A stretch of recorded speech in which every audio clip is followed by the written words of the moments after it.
Hey everybody, welcome back to Breakfast with Bob from beautiful Edmonton, Canada. My name is Bob Babbitt, brought to you by Master Spas, SFuels Go Longer, Quintana, HOKA on a Form Smart Swim Goggles, Zoot Sports, the original triathlon brand, Premium Plus Sports, and of course our Challenged Athletes Foundation. Our next guest, Mr. Jack Moody out of New Zealand. How you doing, Jack? I'm great, thank you. Thank you so much for having me along. Anytime I get to chat with a steeplechaser, I'm a happy guy. So you...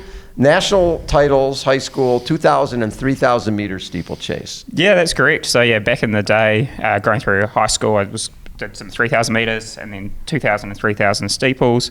Did a little bit when I was in university as well.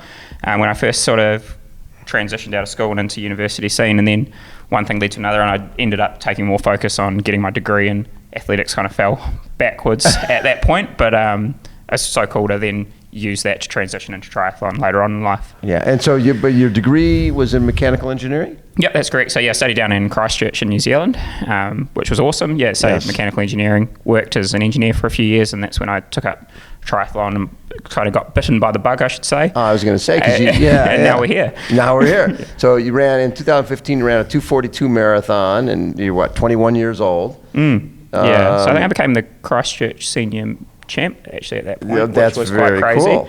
And then I don't think I've actually gone back and run a marathon since then. So yeah, that's a smart move.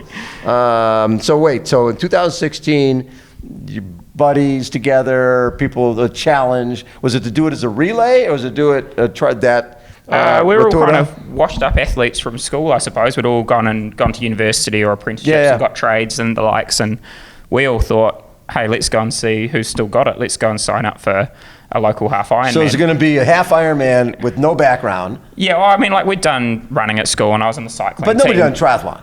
We'd done some triathlons. Some of them were more accomplished. So we'd done bits and bobs. Like we knew what a triathlon was going to entail, and we knew it was going to... The race is called Suffer. We knew we were going to suffer. So it's in Rotorua in New Zealand. It's called Suffer. Yeah. And so it's awesome. It's like it's a grassroots race in New Zealand. Yeah. The PTO actually got behind it during the COVID period and supported us because the pros didn't have some racing going on obviously over that period. So it became like a big pillar of the New Zealand summer one year. Great course through New Zealand, and that's when I think I got fifth that day, which was crazy. Javier Gomez. Exactly. So. Javier Gomez, one of the legends of the sport. So at that point, knowing that was really your first half Ironman, I'm guessing, and first sort of longer triathlon. When you finish, Javier Gomez is there. I'm sure. Did you even know who he was? Yeah, I definitely knew who he was. Okay. So at that point, was that when you decided to get a little more serious?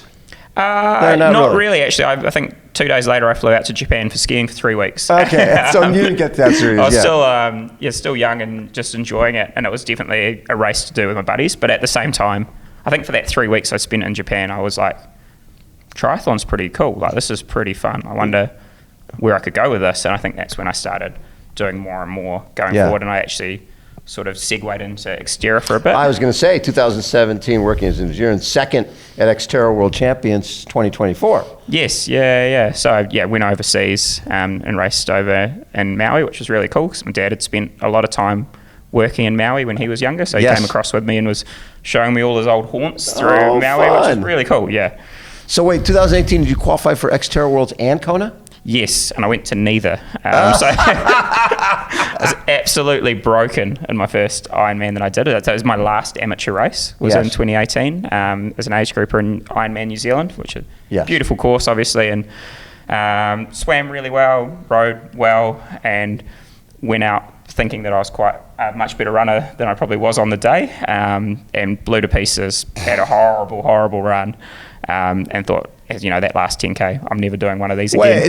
But that still qualified? Still qualified. So I still got second. I would have had to race up in the 25 to 29. So I got second in the age group. And it was an awful race for you, and you got second in your age group. Well, it felt awful. I'm sure it wasn't. I still went nothing. Yeah, I was 9 hours 20 or something. It was a good race overall, but it was hard work, as Ironman should be, as I've now learned. Yes, it's part of the deal.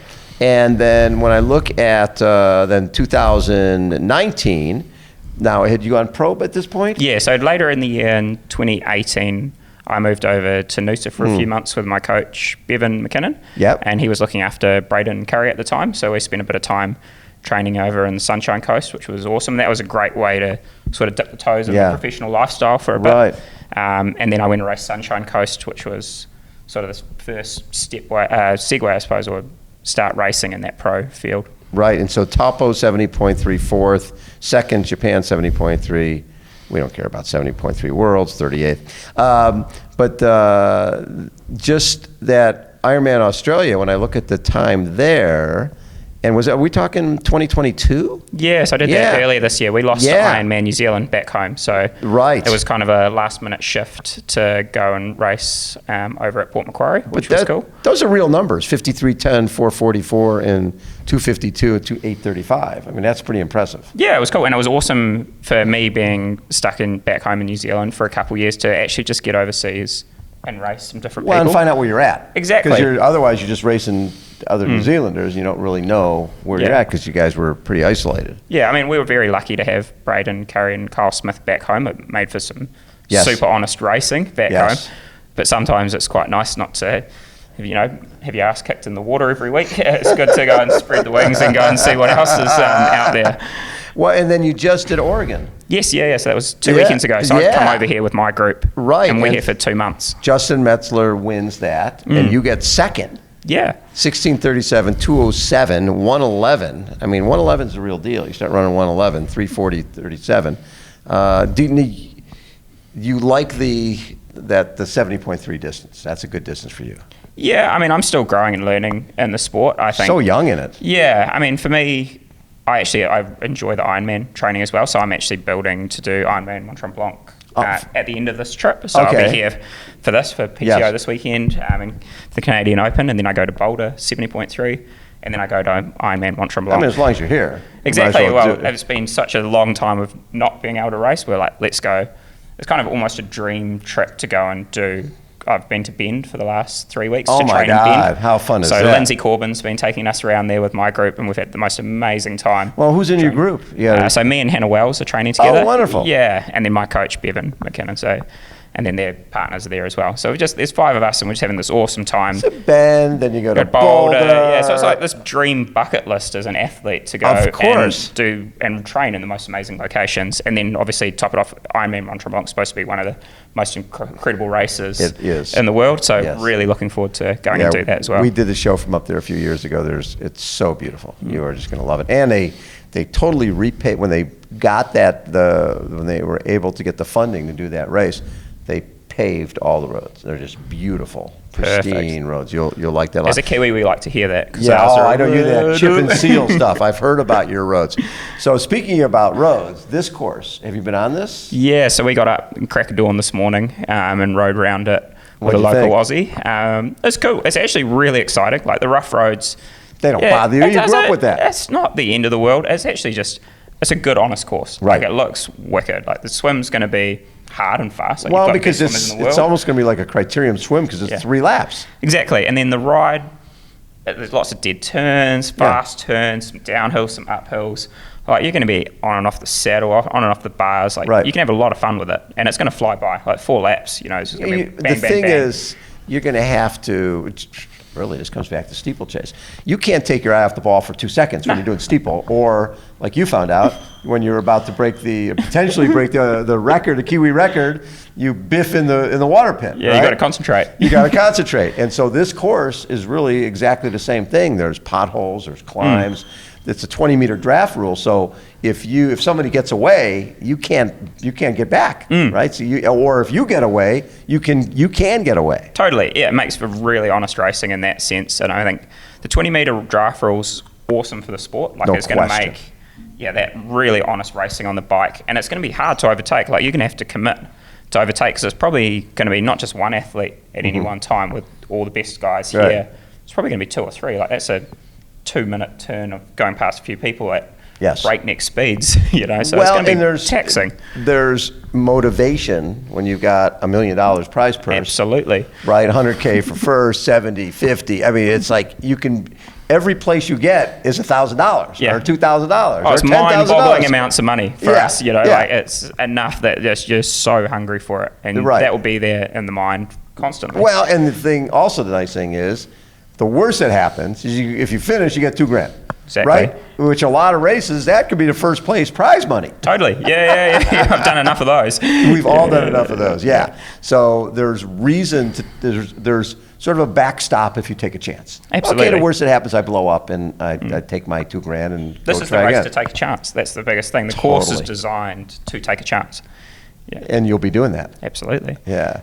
What did you draw from steeple? Because again, I think when I think of tough things, there's in swimming, there's a 400 IM, there's 200 fly, and in track and field, there's steeple. Right? In terms of events that are tough, what do you draw from steeple when you went to triathlon? It's probably just that gutsy back end. Like it's the back end of the race. Yeah. That I enjoy. Yes. Like you can start any race going, sweet, I feel $1 million, but it's when you feel like crap. And that's the bit is like getting, deep, dark in that back corner, feeling, backed against the wall, but just going out swinging. Yes. And I think that's what probably excites me. Yeah. You like it because when you get to that dark spot that other guys are in that dark spot too. Yeah, exactly right. Yeah, right? yeah. If they're everyone's where hurting. It's funny because you'll look at them and you think, oh, they look easy.